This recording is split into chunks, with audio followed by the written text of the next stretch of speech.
All right, the two Cubans back at it again. Bernie finished up the rough plumbing, and trust me, he did an awesome job. So he's going to explain to you what all these lines are for. Because on the opposite side of this wall here is the garage, and the homeowner wanted the washing machine out on the garage side and to make space over here for the sink. No, there's a sink outside. Oh, there's a sink outside as well. And also the line here and here are for the instant hot water. So Bernie, explain the shower over here real quick. Okay, well, first of all, this is our main drain that comes from outside. Right. Connects to here. I basically wide it going to the washing machine. Always have more than 5 feet from a washing machine because the suds will come up through your sink. So we have that underneath the other ones instead of above, so the bubbles will basically go down instead of up. Then from here we have basically 3 sink connections. This is the laundry sink that's going to be outside. This is one of the vanity sinks, and here's the other vanity sink. That's on the drainage side. This is your vent stack. I didn't have, this wall is only a 4-inch wall, so I didn't have enough room.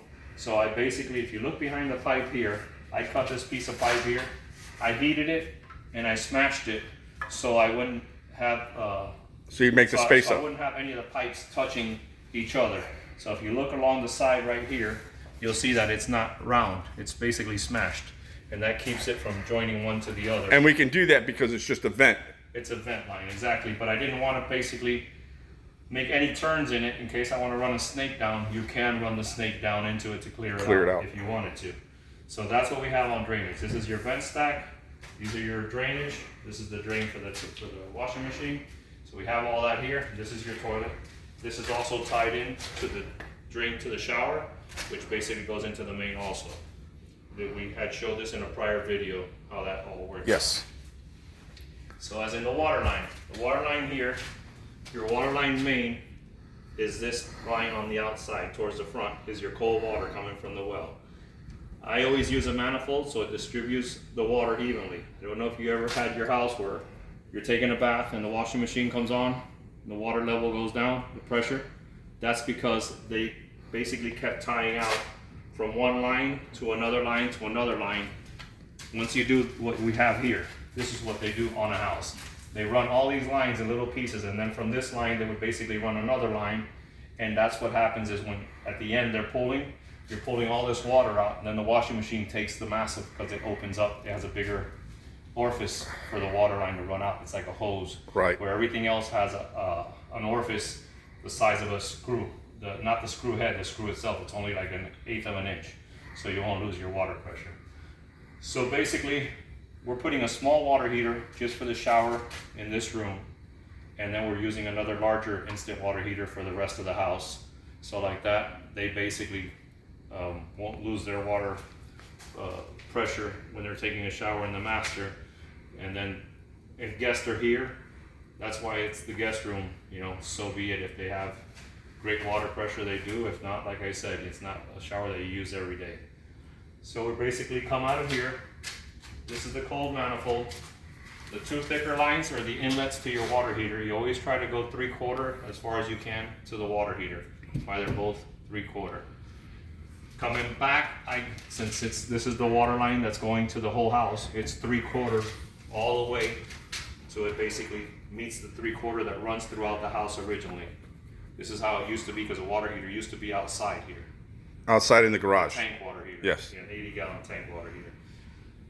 So this will basically run the hot water for the rest of the house, and basically most of the other items that we have here.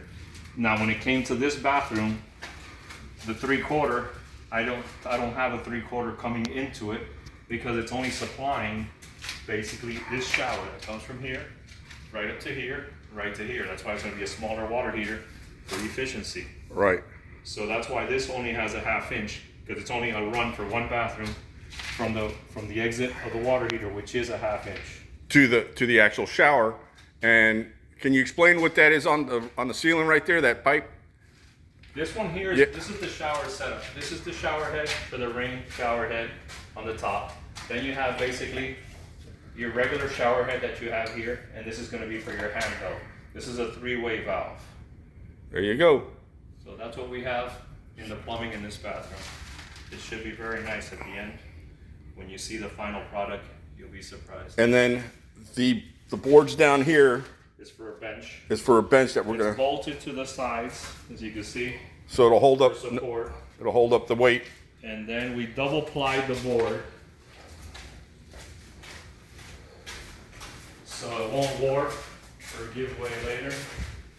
And this will be wrapped afterward for moisture.